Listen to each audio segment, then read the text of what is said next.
안녕하세요. 한의학 박사 정은아 원장입니다.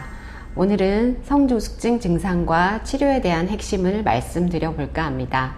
부모님들께서 가장 궁금해하는 것들만 쏙쏙 뽑았으니 집중해 주세요. 1. 성조숙증이 정확히 뭔가요? 성조숙증은 여아 만 8세 이전, 남아 만 9세 이전에 2차 성징이 나타나는 것을 말하는데요.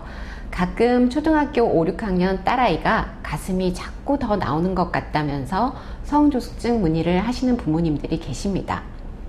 초 5, 6학년 정도면 만 11에서 12세 정도니까 가슴이 나오고 또 가슴 발달의 진행이 꾸준히 되는 건 당연한 상황입니다. 물론 그 아이가 만 8세 이전부터 가슴이 발달해 왔다면 성조숙증이었을 수 있지만 초등학교 5, 6학년 나이에 처음 병원 방문을 하면서 가슴 증상만 호소하는 거라면 성조숙증 진단을 내릴 수는 없습니다. 다시 정리할게요. 성조숙증은 여아 만 8세 이전, 남아 만 9세 이전에 2차 성징이 나타나는 것을 말합니다. 또 여아 만 8에서 9세 사이, 남아 만 9세에서 10세 사이에 나타나는 2차 성징은 빠른 사춘기라고 해서 정기적인 추적 관찰이 필요하고 상황에 따라서는 치료가 필요할 수도 있습니다. 옛날에도 성조숙증이 있었나요? 성조숙증은 우리 때는 없었는데 하시면서 라떼를 떠올리시는 부모님들이 많으십니다. 맞습니다. 우리나라에서 성조숙증이라는 질환이 대중들에게 인식되기 시작한 건 불과 10여 년 정도밖에 되지 않습니다. 그래서 부모님들의 성장기에는 성조숙증이란 단어를 들어본 적이 없을 수밖에요. 하지만 성조숙증 아이들 문진을 하다 보면 초등 1, 2학년 나이에 초경을 했던 할머님도 계시고 초등 4, 5학년 나이에 초경하고 힘들었던 기억을 가지신 어머님들이 종종 있으십니다. 그 당시는 성조숙증에 대한 인식이 없어서 진단을 받지 못했을 뿐이고 또 2차 성징이 빠른 아이들의 비율이 현재보다 적었다는 게 적절한 답이 될 것 같습니다. 성조숙증을 알려주는 2차 성징엔 어떤 것들이 있나요? 여아 만 8세 이전, 남아 만 9세 이전에 2차 성징이 나타나는 것이 성조숙증이라고 했는데 그럼 2차 성징은 정확히 뭘까요? 어린이가 성인으로 성장하면서 중성적이었던 몸이 여성과 남성으로 구분되고 생식이 가능한 신체 변화가 일어나는데 이를 2차 성징이라고 합니다. 여아는 가슴이 발달하고 음모나 겨드랑이 털이 자라고 초경을 하는 등의 증상들이 대표적이고 골반이 커지고 체지방이 증가합니다. 남아는 고환이 커지고 음경이 길어지고 음모, 겨드랑이 털, 수염, 변성기 등이 대표적인 2차 성징이라고 할 수 있고요. 여성에 비해 어깨가 발달하고 근육량이 증가합니다. 또 공통적으로 머리 냄새, 여드름, 체취의 변화 등도 나타납니다. 여아의 초기 증상은 가슴 발달인 경우가 대부분이라 초기 발견이 용이한 부분이 있지만 살집이 있는 여아의 경우는 살과 구분이 되지 않아 늦게 확인되기도 합니다. 남아의 경우는 고환 크기가 커지는 것이 가장 첫 증상이라 초기 발현이 여아에 비해 늦어지는 경향이 있어서 정기적인 검진을 통해 확인하는 것이 중요하겠습니다. 성조숙증은 반드시 치료해야 하나요? 부모님들이 아이 성조숙증을 걱정하시면서 내원을 하시면 대부분 엄마와 아빠의 온도차가 느껴집니다. 엄마는 이른 초경과 성장 지연을 치료해 주어야 한다는 간절함이 뜨거운 편이고요. 아빠는 어차피 나타날 텐데 좀 일찍 나타난다고 무슨 문제가 있겠어? 하시면서 치료에 대한 간절함이 냉랭한 편이죠. 아이들의 나이와 발달 정도에 따라 엄마가 오버하는 것일 수도 있고 아빠가 개념이 없는 것일 수도 있습니다. 결국 케바케라는 것이니까 일단 전문기관에 방문하는 것은 중요합니다. 그렇다면 성조숙증 치료를 꼭 해야 하는 아이가 치료나 관리를 하지 않았을 경우 어떤 문제가 생길까요? 원래 자랄 수 있는 키보다 5에서 15cm 정도 덜 자랄 수 있습니다.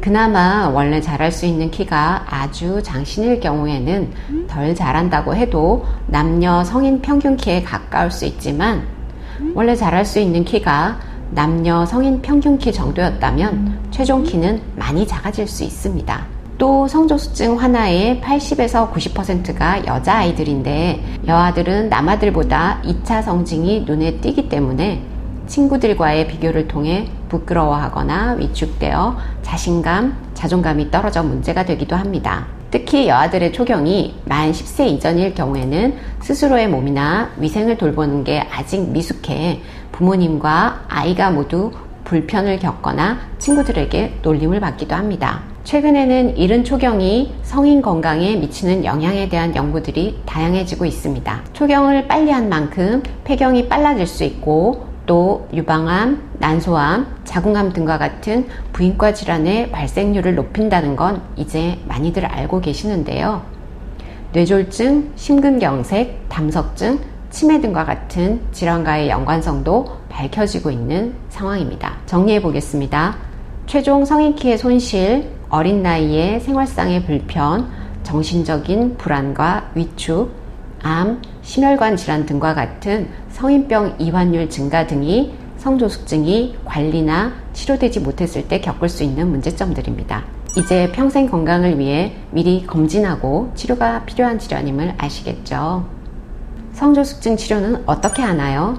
성조숙증 치료에 대해서 얘기하기 전에 성조숙증 검사는 언제부터 신경 써야 하는지부터 말씀드릴게요. 빨리 발견된 성조숙증을 제때 관리하고 치료하는 것이 가장 좋기 때문에 검진 시기를 잘 챙기는 것이 중요하겠습니다.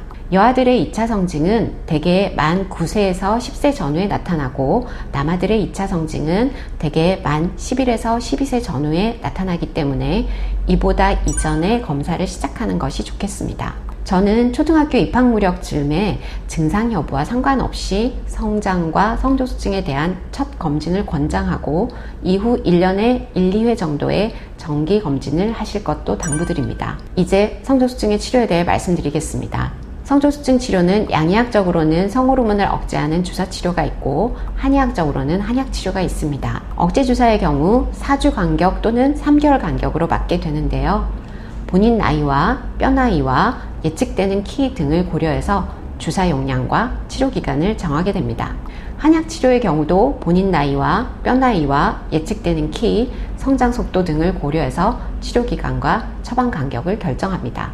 호르몬의 직접적인 컨트롤이라는 것에 대한 거부감과 주사라는 도구에 대한 부담감이 있는 분들이나 주사 치료 중 키 성장이 미미하거나 알레르기 발생 등과 같은 부작용을 경험하신 분들이 한의학 치료를 원하면서 오시는데요.